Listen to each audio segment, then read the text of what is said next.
Hello, and welcome back to the channel. Today, we're journeying deep into the heart of southeastern Utah, a land of rugged canyons and vast open skies. But we're not just here for the stunning scenery. We're on a quest to find a hidden treasure, a silent chronicle etched in stone, the Butler Wash petroglyph panel. Imagine stepping back in time, about 800 years ago. The people who lived here, the ancestral Puebloans, didn't have paper or pens. Their canvas was the desert varnish on these magnificent sandstone cliffs. With remarkable skill and purpose, they carved their stories, their beliefs, and their very existence into the rock, creating a message that has endured for centuries. This isn't just ancient graffiti, it's a profound connection between a people and their world. As we approach the panel, the scale of it is just breathtaking. The rock face is covered with hundreds of intricate images. Look closely here. We see these incredible spirals, which some archaeologists believe could represent migrations, the passage of time, or even celestial events. And over here, these figures. Are they human, spiritual beings? The ambiguity is part of their power. You can see what appear to be bighorn sheep, a vital resource for the people here, symbolizing perhaps a successful hunt or a prayer for abundance. Each symbol is a piece of a puzzle, a glimpse into a culture that thrived in this challenging environment. What I find truly fascinating is the technique. The artists would chip away the dark desert varnish, this thin, manganese-rich coating on the rock, to expose the lighter sandstone underneath. It's a testament to their patience and their deep understanding of their environment. They knew which rock faces would best hold their stories, protecting them from the harshest elements. Standing here, you can almost feel the presence of the artist, the rhythmic tap-tap-tapping of a stone tool against the cliffside, a creative act echoing through the ages. These aren't just random doodles. Many experts believe these panels served as important ceremonial sites. The figures with elaborate headdresses might depict shamans or deities, their arms raised as if in ritual. The placement of the panel itself, often near water sources or along important travel routes, suggests it was a gathering place, a community hub where stories were told, ceremonies were performed, and knowledge was passed down from one generation to the next. It was a living library, a sacred space where the spiritual and physical worlds intersected. Let's take a closer look at this one particular section. Notice the variety of figures. We have some that are clearly human-like, often depicted in groups, suggesting community or family. Some are shown holding hands or dancing. It paints a picture of a vibrant social life. Then you have these more abstract geometric patterns. Are they maps of the landscape? Clan symbols that declared who controlled this territory? Or are they spiritual diagrams meant to be understood only by the initiated? We may never know for sure. And that mystery is what makes this place so captivating. Think about the world these people inhabited. Life in the high desert was not easy. It required an intimate knowledge of the seasons, the plants, the animals, and the scarce water sources. These petroglyphs were a way of making sense of that world, of codifying their knowledge and their relationship with the powerful forces of nature that governed their survival. They weren't just decorating the rock. They were embedding their culture into the very fabric of the landscape, making it their own. This act of creation was an act of survival, a way of affirming their place in the cosmos. As the sun begins to set, the low-angle light rakes across the rock face, and the petroglyphs seem to pop with an almost three-dimensional quality. This is the magic hour at Butler Wash. The shadows deepen and the figures take on a new life. It's in moments like these that you truly appreciate the artistry and the genius of the ancestral Puebloans. They understood light, they understood stone, and they understood how to create an impact that would last for an eternity. When we visit a place like this, we're not just tourists, we're time travelers. We are bridging a gap of 800 years, connecting with the hands that created these images and the minds that conceived them. It's a humbling experience. It reminds us that long before our modern cities and technologies, people here were creating powerful, meaningful art that continues to speak to us today. They tell a story of resilience, of community, and of the enduring human need to leave a mark, to say, "We were here." Today, the Butler Wash petroglyph panel is protected, a priceless window into the past. It offers archaeologists and historians invaluable clues about the daily lives, social structures, and spiritual world of the ancestral Puebloan people. Every carved line, every stylized figure is a message sent across the centuries, a conversation waiting for us to join. It's a powerful reminder that while cultures may change and empires may fall, the human desire to communicate, to create, and to connect with something larger than ourselves is timeless. So as we leave this sacred place in the quiet of the Utah desert, we carry with us not just photographs, but a profound sense of connection to the past. The stone storytellers of Butler Wash have shared their whispers with us, the enduring legacy of a people who shaped both their culture and this incredible landscape. It's a story of survival, identity, and the timeless power of art.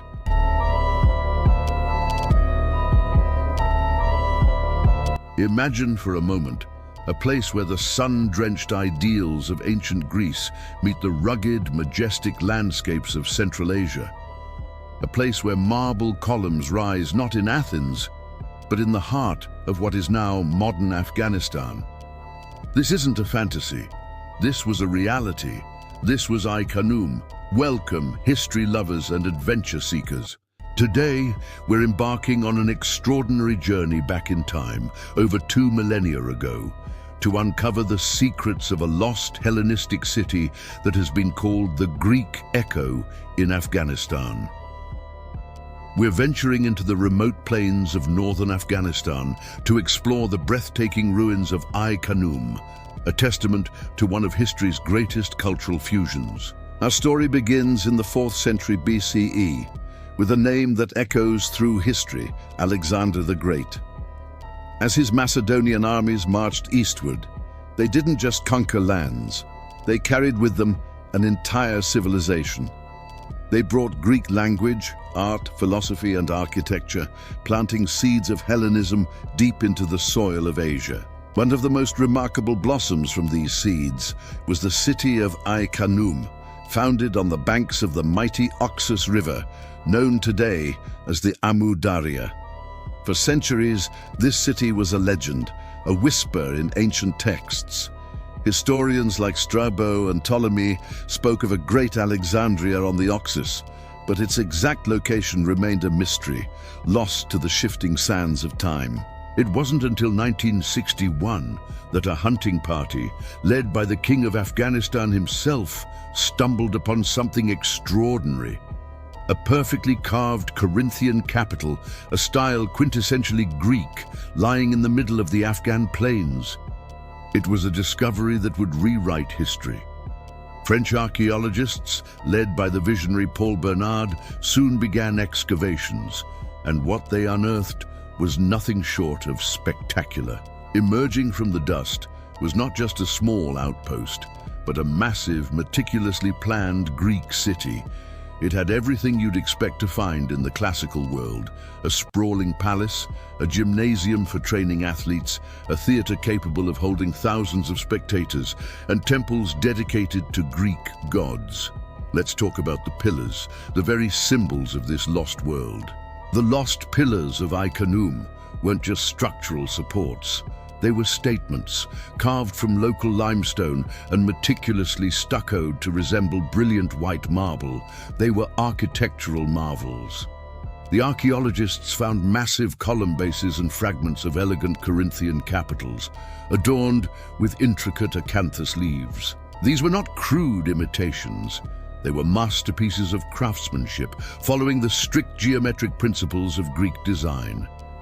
Imagine standing in the grand courtyard of the palace, surrounded by a forest of these towering columns, their shadows stretching long in the Central Asian sun. It would have felt like you were standing in a corner of the Aegean, thousands of miles from home. This city was the capital of the Greco-Bactrian kingdom, a powerful state ruled by the descendants of Alexander's generals. For nearly 200 years, Ai-Khanoum was a beacon of Hellenistic culture. In the gymnasium, inscriptions in Greek were found, detailing philosophical teachings and honoring athletic victors. In the treasury, artifacts revealed a vibrant trade network connecting the Mediterranean to India and China. Coins were minted with the portraits of Greek kings, their features sharp and classical, but on the reverse, you might find symbols meaningful to the local Bactrian population. This fusion is what makes Ai-Khanoum so unique. It wasn't just a Greek colony, it was a melting pot. While the architecture was overwhelmingly Greek, the building techniques were often Persian. The palace, for instance, followed a traditional Persian layout, but its decorative elements, like the columns and mosaic floors, were purely Hellenistic. It was a city where East and West didn't just meet, they embraced, creating something entirely new and beautiful. The people here likely spoke Greek, but also Bactrian. They worshipped Zeus, but perhaps alongside local deities. The uncovered theatre is another stunning example. It was built into a hillside, just as theatres were in Greece, and could seat around 5,000 people. Can you picture it? A crowd of Greco-Bactrians robed in tunics and local attire, watching a play by Sophocles or Euripides, the Greek words echoing against the backdrop of the Hindu Kush mountains. It's a powerful image of cultural endurance. One of the most poignant discoveries was a sundial, the most complex of its kind ever found from the ancient world, calibrated to the latitude of Ai-Khanoum. It even included the name of its maker, Kleostratos, a clear link to the scientific traditions of Greece. Another was a small stone herma, a pillar topped with a bust, bearing a Delphic maxim inscribed in perfect Greek. As a child, be well-behaved. As a young man, be self-controlled. As an adult, be just. As an old man, be of good counsel. At death, be without regret. These words, a moral compass from the heart of Greece, guided the lives of people on the very edge of the Hellenistic world. So what happened to this magnificent city? Like many great ancient sites, its end was violent. Around 145 BCE, nomadic tribes, the Yuezhi, swept down from the north. The city's defenses were breached, its grand structures were burned, and its people were scattered. The columns fell, the palaces crumbled, and Ai-Khanoum was abandoned, its name and location slowly fading into memory. The desert reclaimed what humanity had built, burying the Greek echo under layers of sand and silence for 2,000 years. The story doesn't end there. In a tragic modern postscript, the site suffered immensely during the years of conflict in Afghanistan. After the archaeologists were forced to leave in the late 1970s, the site was systematically looted. The remaining walls were torn down, the floors dug up, and priceless artifacts were sold on the black market. The limestone columns, which had survived for over 2 millennia, were even reportedly burned in kilns to produce lime. It is a heartbreaking loss for world heritage. Yet, the legacy of Ai-Khanoum endures, not just in the fragments that remain in museums, but in the idea it represents. It stands as a powerful reminder that cultures are not isolated islands. Throughout history, they have flowed into one another, creating vibrant, dynamic societies. Ai-Khanoum was a testament to human creativity, ambition, and the universal appeal of art and knowledge. It shows us that the columns of civilization can be built anywhere, by anyone willing to share and to learn.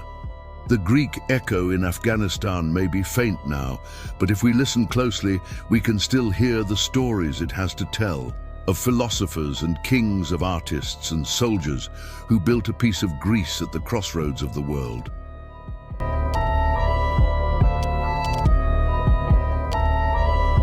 Have you ever wondered what it was like to use the bathroom in a medieval castle? Forget your modern, sparkling porcelain throne. We're stepping back in time to explore one of the most ingenious and, frankly, quite gross features of castle life: the garderobe. Picture this. You're a noble lord or lady living in a massive stone fortress. Nature calls. Where do you go? You head to a small, unassuming chamber tucked away inside the thick castle walls. This, my friends, is the garderobe. It might not look like much, essentially a stone or wooden bench with a hole in it, but for its time, it was the height of luxury and a marvel of engineering. So how did it work? It was beautifully simple. The hole in the bench opened up to a vertical chute that went straight down the side of the castle wall. And where did everything end up? Well, it depended on the castle's design. Sometimes it would just drop onto the ground outside the castle walls, creating what was likely a very unpleasant pile. In more strategically designed castles, especially those surrounded by water, the waste would drop directly into the moat. Talk about a deterrent for would-be attackers trying to swim across. Now, you might be thinking, that sounds pretty basic, and you'd be right. But compared to what the common folk had to deal with, often just a communal pit or a simple pot, the garderobe was a significant step up in terms of privacy and convenience. It was a status symbol, a private facility reserved for the castle's elite residents. But here's where it gets even more interesting. The name garderobe literally translates from French to wardrobe. Why would they name a toilet after a closet? Because that's exactly what it also was. Nobles would hang their expensive clothes and fine textiles in the same small chamber. This sounds completely bizarre to us today, but there was a very clever reason behind it. The strong ammonia smell rising from the waste chute acted as a natural pest repellent. It kept moths, fleas, and other insects from eating away at their valuable garments. So, your toilet doubled as a moth-proof closet. It's a strange form of multitasking, but in an age without chemical pesticides, it was a surprisingly effective solution. Architecturally, the placement of garderobes was carefully considered. They were often built protruding from the castle wall like a small stone balcony. This design, known as a corbel, helped ensure the waste fell clear of the castle's foundation, preventing it from eroding the stone over time. You can still see these features on the exteriors of many surviving castles today, little stone boxes jutting out from the walls, hinting at the daily life that went on inside. Think about the sheer effort involved. Masons had to carefully construct these chutes within massive walls, ensuring they were straight and clear. It was a permanent part of the castle's structure, not an afterthought. This tells us a lot about the priorities of medieval builders. They were thinking about sanitation, defense, and even clothing preservation, all in one go. Let's also consider the cleaning, or lack thereof. While some castles had systems where rainwater might help flush the chutes, for the most part, gravity did all the work. The task of cleaning the area at the bottom of the chute, often called the gong pit, fell to a person known as a gong farmer. This was one of the most disgusting and dangerous jobs of the era, but it was also surprisingly well paid due to the unpleasant nature of the work. These brave individuals would have to shovel out the accumulated waste, usually at night, to keep the area from becoming a massive health hazard. The garderobe also played a role in castle defense, albeit sometimes in unexpected ways. There are historical accounts and legends of enemy soldiers attempting to infiltrate castles by climbing up these very chutes. It was a risky, disgusting, and often deadly endeavor. Imagine being the guard on duty and suddenly hearing a noise coming from the toilet. It adds a whole new layer to the idea of castle security. Of course, life in a castle wasn't always as glamorous as we imagine. Even with garderobes, castles could be cold, damp, and smelly places. Hygiene standards were vastly different from our own, but the garderobe represents a step forward, a conscious effort to manage human waste in a more organized way than ever before. It shows a level of planning and foresight that we don't always associate with the Middle Ages. These simple stone toilets reveal a fascinating intersection of daily life, architecture, and social hierarchy. They were a solution to a universal human need, adapted to the unique environment of a fortified castle. They highlight the resourcefulness and ingenuity of medieval people who used the materials and knowledge they had to make their lives just a little bit more convenient and secure.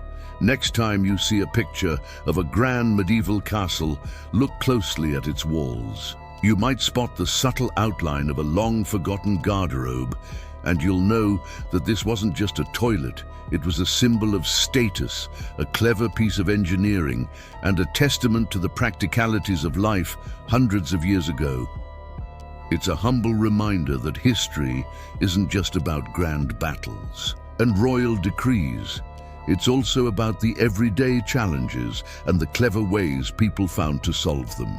So, while we can all be thankful for our modern plumbing, the medieval garderobe deserves its own moment in the historical spotlight.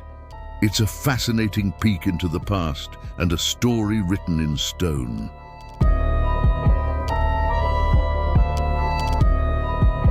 Have you ever wondered where the idea of a government actually came from? No, it didn't just appear out of thin air with a king suddenly deciding he was in charge. The real story is much more earthy. It starts in the dirt, with a single seed. This is the story of how learning to grow our own food didn't just fill our stomachs, but fundamentally reshaped human society and gave birth to the very concept of power. Before agriculture, we were wanderers, nomads following the seasons and the herds. Life was a constant search for the next meal. Your community was your immediate family or a small band of people, and your biggest concern was surviving until tomorrow. There were no kings, no presidents, no tax collectors. Why would there be? There was nothing to tax, no land to rule over. Your only possessions were what you could carry. But then, about 12,000 years ago, something incredible happened. In different parts of the world, almost simultaneously, we figured it out. We learned that if you plant a seed, it grows. This wasn't just a discovery, it was a revolution, the agricultural revolution. At first, it must have seemed like magic. Instead of chasing food, we could create it. We could stay in one place. This led to the first permanent settlements, tiny villages huddled around fertile patches of land. Life became more predictable. For the first time in human history, we had a surplus. We had more food than we needed to eat right away. And that surplus changed everything. Think about it. A surplus of grain is wealth. It's security. But it's also a problem. Who gets to control it? How do we store it to protect it from rot, from pests, and from our hungry neighbors? How do we divide it fairly? These were brand new questions for humanity. The old ways of small, egalitarian hunter-gatherer groups just couldn't cope. Suddenly, we needed rules. We needed organization. This is where the first hints of governance begin to sprout. The community needed someone to manage the grain store, the communal silo. This person, maybe the most trustworthy or the best at math, had to keep track of who contributed what and who could take what. This keeper of the grain held a new kind of power. Not power from being the strongest hunter, but power from controlling the community's most vital resource, its food. This was the seed of bureaucracy, the first public administrator. As villages grew, so did the complexity. We weren't just growing one type of crop, we were domesticating animals. We were digging irrigation canals to bring water to our fields. An irrigation canal is a massive public works project. It requires cooperation. You can't have one family digging a ditch that floods their neighbor's field. You need a plan. You need people to organize the labor, to settle disputes over water rights. Who decides whose field gets water first during a drought? Again, you need someone in charge. You need a manager, a coordinator, an authority figure. These early leaders weren't necessarily kings. They might have been a council of elders, respected members of the community who had the wisdom and experience to make these decisions. Their authority came from the consent of the people they served, because everyone understood that without this organization, the whole system would collapse. The harvest would fail, the canals would dry up, and everyone would starve. It was a simple, brutal equation. Cooperation meant survival, and cooperation needed leadership. But with new forms of wealth came new forms of conflict. Land, which was once a shared resource for everyone, now became property. This is my field. That is your field. What happens when my goats wander into your barley? What happens when two families claim the same fertile patch of riverbank? Before, you might have just moved on. Now you couldn't. Your life was invested in that land. You needed a way to resolve these disputes without resorting to constant violence. This led to the development of the first laws and the first judges. These early legal systems were probably simple, based on tradition and common sense, but they were a crucial step. They established the idea that there is an authority higher than the individual, a system that can deliver justice and maintain order. The surplus of food also allowed for something else that was completely new: specialization. When not everyone had to be a farmer, some people could become potters, weavers, builders, or soldiers. And of course, some people could become full-time leaders. As settlements grew from villages into towns and then into the first cities, like Uruk in Mesopotamia, the scale of administration exploded. Managing thousands of people, organizing a defense force, and overseeing trade with other cities was a full-time job. The keeper of the grain and the water manager evolved. Their roles became more formal, more powerful. They began to command a staff, scribes to keep records, soldiers to enforce rules and protect the city. This is where we see the transition from a manager to a ruler. Power started to concentrate in the hands of a few individuals or a single family. And how did they justify this power? Often by connecting themselves to the divine. The gods, they would claim, were the ones who made the crops grow, and they, the rulers, were the gods' representatives on earth. This was a stroke of genius. If the king was chosen by the gods, then disobeying the king was disobeying the gods. This divine right gave rulers immense authority. They could now levy taxes, not just a contribution to the communal grain store, but a mandatory portion of everyone's harvest to fund the army, the priests, and the ruler's own luxurious lifestyle. The surplus that farming created, which had once been a communal asset, was now being controlled and redistributed by a central authority. This was the birth of the state, from ancient Egypt, where the pharaoh's power was intrinsically linked to the annual flooding of the Nile and the grain it produced, to imperial China, where the emperor's mandate of heaven could be lost. If he failed to prevent famine, the story is the same. The control of food and the land that produced it was the ultimate source of political power. The very first governments were, in essence, agricultural management systems that grew and grew until they became empires. So the next time you see a farmer's field or pick up a loaf of bread, remember the incredible journey it represents. The simple act of planting a seed didn't just give us food. It tethered us to the land, forced us to cooperate, and created the complex problems of distribution and control that led directly to the invention of laws, leadership, and government. It created the world we live in today.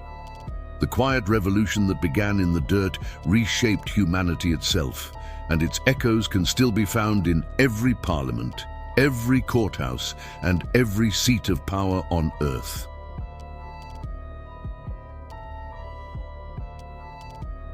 Imagine a time before kings, before presidents, before any form of government.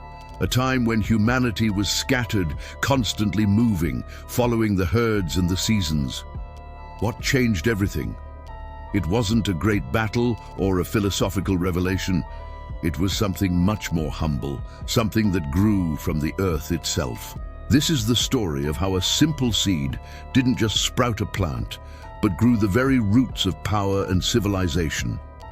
For hundreds of thousands of years, our ancestors were hunter-gatherers. Life was a daily struggle for survival. You ate what you found and you moved on. There was little concept of ownership, no reason to build permanent homes, and no need for complex rules. Your community was small, likely your extended family, and decisions were made collectively. But then, around 12,000 years ago, a revolution began silently in the Fertile Crescent of the Middle East. Humans started to experiment. They noticed that seeds dropped on the ground would grow into plants. They learned to cultivate them. This was the dawn of agriculture. This wasn't just a new way to get food, it was a complete paradigm shift. For the first time, we weren't just taking from nature, we were partnering with it. We started to domesticate plants like wheat and barley, and animals like goats and sheep. This new way of life offered something humanity had never known before: a surplus. A good harvest meant you had more food than you could eat in a day, a week, or even a month. And that surplus changed everything. With a surplus of grain, we needed somewhere to store it. You couldn't just carry a year's worth of wheat on your back, so we built granaries, sturdy structures to protect our precious food from weather and pests. And once you have a permanent food store, you need a permanent home nearby to guard it. And so, the first permanent settlements, the first villages were born. People stopped wandering. They put down roots, quite literally. Life became tied to a specific piece of land. This new settled life created a host of new challenges. In a hunter-gatherer band, if you had a disagreement, one party could simply move away. But now, you were neighbors. You couldn't just leave. Your fields, your home, your stored grain were all here. What happens when your neighbor's goats wander into your wheat field? What do you do if someone tries to steal from the communal granary? Who decides how to distribute water from the river to everyone's plots of land? These were brand new problems, and they required brand new solutions. We needed rules. We needed someone to enforce them. Initially, these roles were likely informal. Perhaps the oldest and wisest person in the village would mediate disputes. Or maybe a group of elders would make decisions for the community. But as villages grew and the surplus became larger, so did the stakes. That communal granary, filled with the collective wealth of the village, became a center of immense importance. And the person or group responsible for managing it held a new kind of influence. They were the keepers of the harvest. This role was critical. The harvest keeper had to track who contributed what, ensure the grain was kept dry and safe, and manage its distribution, especially during lean times. They had to plan for the future, setting aside enough seed for the next planting season. This wasn't just a simple job. It required organization, foresight, and a degree of authority. People came to depend on this person's judgment. Their decisions could mean the difference between a winter of plenty and a winter of starvation. This dependency was the seed of power. As these agricultural societies became more successful, their populations grew. Villages expanded into towns, and towns into the world's first cities, like Uruk and Ur in Mesopotamia. With thousands of people living together, informal rule by elders was no longer enough. The complexity was staggering. You had to manage large-scale irrigation projects, organize defenses against rival settlements who might want to steal your surplus, and oversee an increasingly specialized workforce. People were no longer just farmers. You had potters, builders, weavers, and soldiers. Out of this complexity, a more formal structure of leadership emerged. The harvest keeper's role evolved. They weren't just managing grain anymore. They were managing people. They became administrators, judges, and military leaders. To legitimize their growing authority, these early rulers often linked themselves to the divine. They claimed to be chosen by the gods, to be the earthly link who ensured the rains would come and the harvests would be bountiful. The temple and the palace became the twin centers of power, often physically located right next to the city's granaries. Power was no longer just about wisdom. It was about control of resources and a connection to the sacred. This is how the first governments were born. They grew organically from the soil, nourished by the surplus that farming provided. The need to manage land, store food, and resolve disputes in a settled community created the necessity for leaders and laws. The farmer who first planted a seed had no idea they were setting in motion a chain of events that would lead to kings, priests, and bureaucrats. They just wanted to secure their next meal. But in doing so, they completely reshaped human society.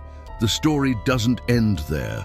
With governments came taxes, a portion of your harvest given to the state in exchange for protection and public works. With taxes came writing, developed initially not for poetry or history, but for accounting, to keep track of who owed what to the central authority. Think about that. Cuneiform, one of the earliest forms of writing, was essentially invented to manage the grain surplus. Farming gave us cities, governments, writing, laws, and organized warfare. It created social hierarchies, with rulers and priests at the top and farmers at the bottom. The very structure of our civilization is built on a foundation of agriculture. So the next time you see a field of wheat or a farmer's market, remember that you're looking at more than just food. You're looking at the origin story of our modern world. The simple act of cultivating the land didn't just feed our bodies, it cultivated the very idea of society itself. It forced us to confront the fundamental questions of power. Who gets to be in charge? How do we live together? And who controls the surplus? These are questions we are still wrestling with thousands of years later, all sprouting from that first revolutionary seed.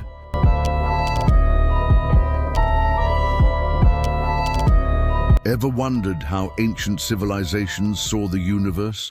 Let's travel back in time, over 3,000 years, to the heart of ancient Egypt, during its most glorious era, the New Kingdom. What you're seeing here isn't just a piece of art.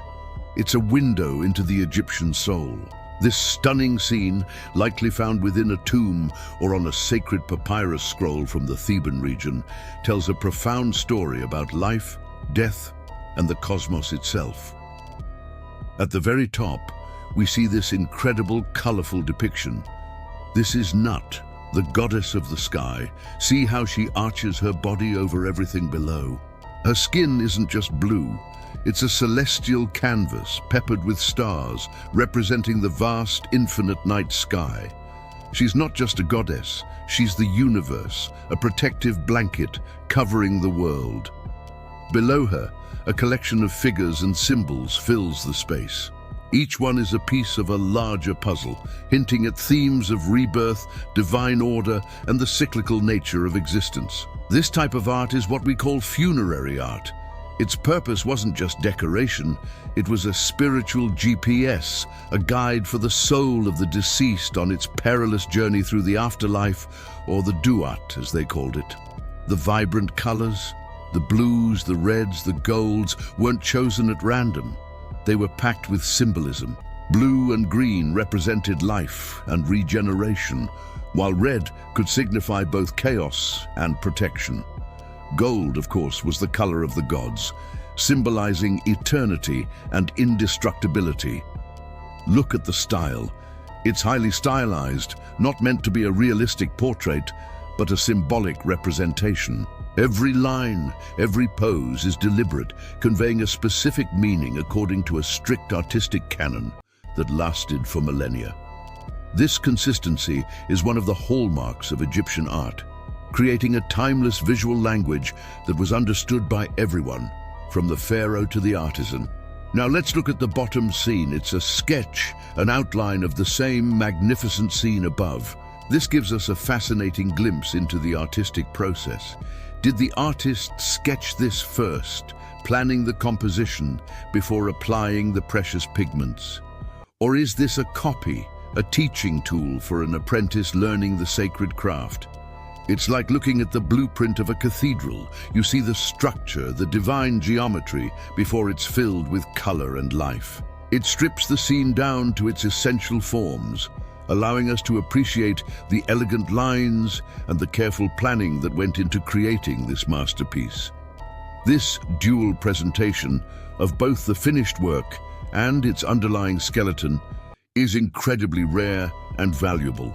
It connects us directly to the hand of the artist who lived and worked so long ago. We can almost imagine them crouched in the dim light of a tomb, meticulously drawing these lines, their mind filled with stories of gods and pharaohs. What this artwork truly captures is the eternal dance between life and death, the sky and the ground. Nut, arching above, represents the heavens, the eternal, the divine. The figures below are grounded in the earthly realm, yet they strive for the eternal. It's a visual metaphor for the human condition as the Egyptians saw it, a journey from the temporary world of the living to the eternal realm of the gods. This wasn't just a belief, it was the central operating system of their entire society. The cosmos was an ordered, predictable place governed by Ma'at, the principle of truth, balance, and cosmic order.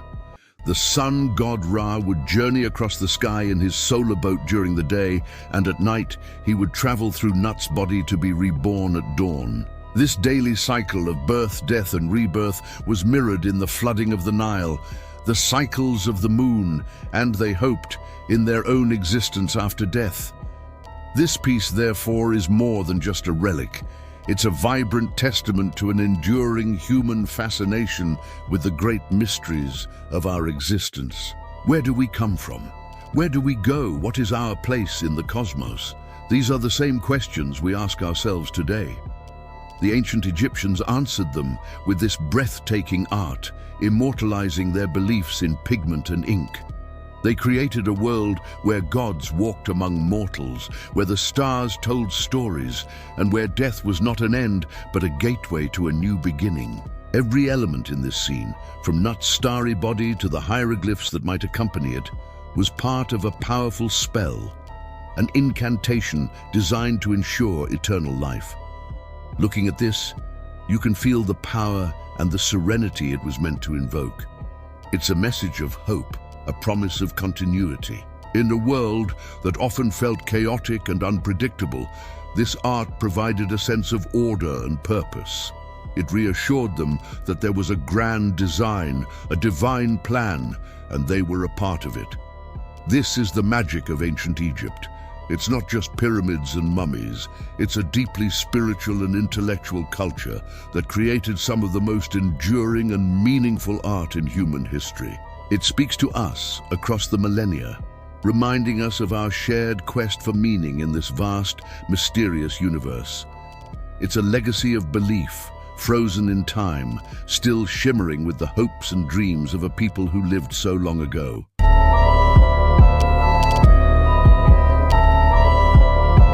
Imagine stepping back in time, not just by reading a book, but by standing in the presence of a giant from the 17th century. A moment frozen for over 300 years, waiting to be rediscovered. Today, we journey to Stockholm, Sweden, to uncover the story of the Vasa, one of history's most magnificent and tragic maritime failures. This isn't just a story about a shipwreck. It's a story about ambition, power, and a single, fatal flaw that turned a symbol of naval might into an underwater time capsule. The year is 1628. Sweden is a rising European power under the ambitious King Gustavus Adolphus. The 30 Years' War is raging across the continent, and naval dominance is key to victory. The king commissions a new flagship, a vessel that will be the most powerful, most heavily armed, and most splendid warship the world has ever seen. This ship is to be named Vasa after the ruling royal dynasty. The construction of the Vasa was a monumental undertaking. At the Stockholm shipyard, hundreds of craftsmen, shipwrights, carpenters, sculptors, painters, and sailmakers worked tirelessly for over 2 years. More than 1,000 oak trees were felled to provide the timber for its massive hull. The ship was designed to be a floating fortress, bristling with 64 bronze cannons, a number unheard of for a ship of its size at the time. But the Vasa wasn't just about firepower. It was also designed to be a floating work of art, a projection of the king's power and Sweden's glory. The ship was adorned with over 700 intricate wooden sculptures painted in vibrant, dazzling colors. These carvings depicted everything from Roman emperors and biblical heroes to fearsome lions and mythical sea creatures. They were meant to intimidate enemies and impress allies, telling a story of a brave, God-fearing and cultured nation. The stern alone was a masterpiece, rising nearly 20 meters high, covered in gilded figures and royal crests. The Vasa was, in essence, a propaganda piece as much as it was a war machine. Finally, the day arrived. August 10th, 1628. Stockholm's harbor was buzzing with excitement. Thousands of people, from noble dignitaries to ordinary citizens, gathered to witness the maiden voyage of their magnificent new ship. The cannons were fired in a thunderous salute, the new sails were unfurled, and the Vasa, with its crew and their families on board for the celebration, slowly began its journey out to sea. It was a picture of national pride, but the picture shattered almost instantly. The ship had barely sailed a mile just past the island of Beckholmen when a sudden gust of wind caught its massive sails. The Vasa began to lean precariously to one side. It righted itself slightly, only for a second, stronger gust to hit. This time, the lean was catastrophic. Water rushed in through the lower open gun ports. Within minutes, to the horror of the crowds watching from the shore, the glorious Vasa, the pride of the Swedish Navy, slipped beneath the waves and sank to the bottom of the harbor. The disaster was swift and shocking. Around 30 of the 150 people on board lost their lives. An immediate inquiry was launched by the king, who was abroad at the time and furious at the news. Who was to blame? The captain, the shipbuilders? Everyone pointed fingers, but no one could be definitively held responsible. The investigation revealed a fatal design flaw. The king himself had insisted on adding a second, heavier gun deck to the original plans, wanting more cannons than the ship could structurally support. The shipbuilders knew it was risky, but who would dare to question the king? The Vasa was dangerously top-heavy. Its center of gravity was too high, making it fundamentally unstable. A simple gust of wind was all it took to seal its fate.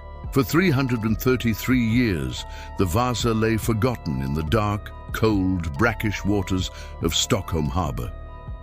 The low salinity water of the Baltic Sea was the perfect preservation environment. It was too cold and lacked the oxygen needed for the shipworms that typically devour wooden wrecks in other oceans. The ship rested in the mud, almost perfectly preserved, a silent tomb holding the secrets of its final moments. The dream of finding and raising the Vasa never completely died. Several attempts were made over the centuries, but the technology simply didn't exist.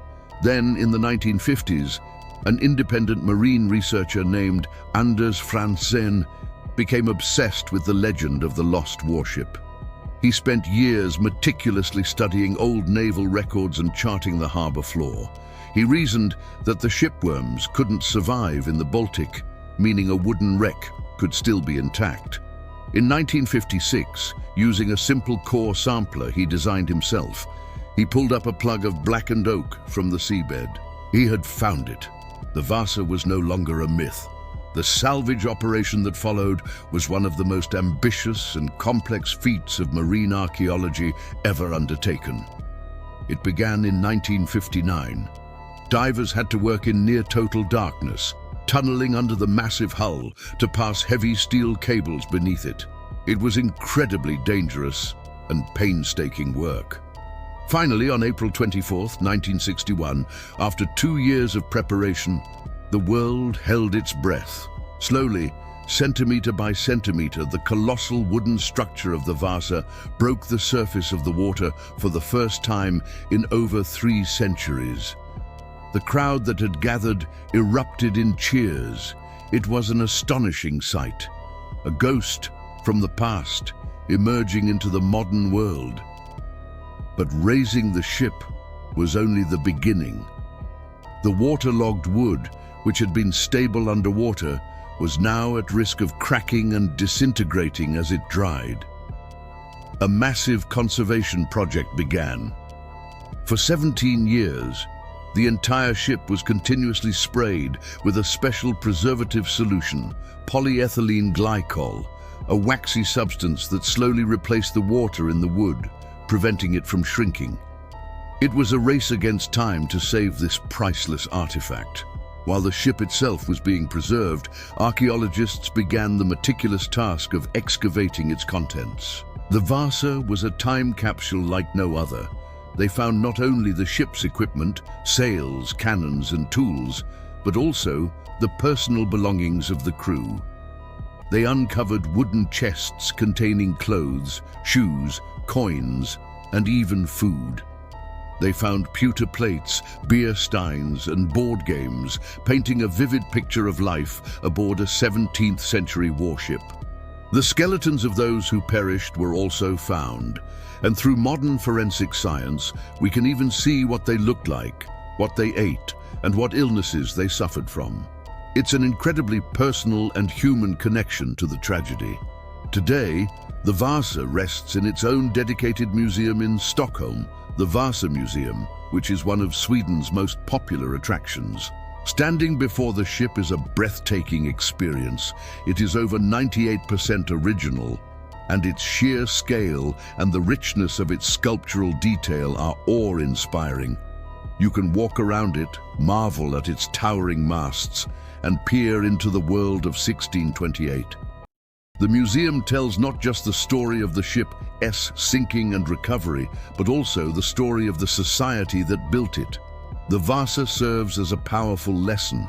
It is a reminder of how human ambition and the quest for power can lead to catastrophic failure. It highlights the dangers of ignoring expert advice and the consequences of flawed design. Yet ironically, its failure is the very reason it became one of history's greatest treasures. Had it sailed successfully, it would have likely been lost in battle or scrapped for timber decades later. Its sinking preserved it for us. The Vasa is more than just an old ship. It is a tangible link to our past, a hauntingly beautiful monument to a moment of spectacular failure, and a testament to the incredible power of preservation and discovery. It is history, not in a book, but right before our eyes, rescued from the depths of time.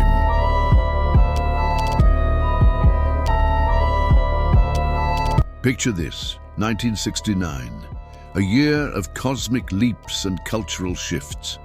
While the world watched humanity land on the moon, another figure, a rock god, was on his own terrestrial spiritual quest.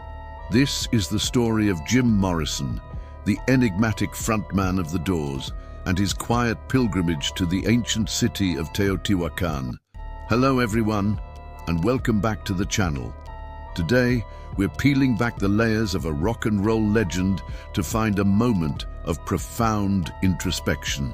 We all know Jim Morrison, the performer, the leather-clad, charismatic poet who commanded stages and captured the imagination of a generation. But behind the chaos and the crowds, there was another Jim, a seeker, a scholar, and a man deeply fascinated by the ancient world. In the summer of '69, while the Doors were in Mexico City for a series of concerts that ultimately fell through, Morrison took a detour from the rock star life. He ventured just outside the bustling metropolis to a place where gods were once said to walk among men, the awe-inspiring ruins of Teotihuacan. Imagine the scene. The sun beats down on the Avenue of the Dead. Instead of screaming fans, There's the whispering wind. Instead of electric guitars, there's the silent hum of history. Morrison, known for his shamanistic stage presence, was now walking in the footsteps of actual shamans and priests from a civilization that had vanished centuries before. This wasn't just a tourist stop. For Morrison, it was a communion. He had a lifelong obsession with history, mythology, and the primal forces that shape human consciousness. His poetry is filled with references to ancient rituals, reptiles, and the underbelly of the psyche. Teotihuacan, with its colossal Pyramid of the Sun and Pyramid of the Moon, was the physical embodiment of these fascinations. Eyewitness accounts and photographs from that day paint a picture of a man completely absorbed by his surroundings. There's a particularly famous image of him, looking thoughtful and almost somber, standing beside a massive carved stone serpent head at the base of the temple of the feathered serpent Quetzalcoatl. The serpent was a powerful symbol for Morrison. He called himself the Lizard King after all. For him, the reptile represented ancient, primal wisdom, the subconscious mind, the hidden doors of perception. Standing next to this stone deity, was he seeing a reflection of his own artistic identity? Was he trying to connect with the raw, untamed energy that this ancient civilization had worshipped? It seems likely. This wasn't just a photo op. It was a moment of connection, a poet finding his muse not in a modern city, but in the echoes of a lost world. The Doors' trip to Mexico was fraught with complications. Their planned concerts were cancelled by the conservative government, fearful of the countercultural movement they represented. The band was caught in a political whirlwind, a clash between the old guard and the new wave. For Morrison, the escape to Teotihuacan must have felt like stepping out of time. Away from the controversies, the media, and the pressures of fame, he could immerse himself in something much larger and more enduring than rock and roll. He wandered the vast complex, reportedly climbing the steep steps of the pyramids. What was going through his mind as he looked out from the top, surveying the city of the gods? From that vantage point, the modern world would have seemed distant, insignificant. Up there, he was just a man, dwarfed by the scale of human history and ambition. He was a student of anthropology at UCLA, and his intellectual curiosity was just as fierce as his artistic drive. He would have known about the city's mysterious origins, its sudden and unexplained collapse. These were the kinds of enigmas that fueled his lyrics, the cycles of life, death, and rebirth. This visit wasn't an isolated event.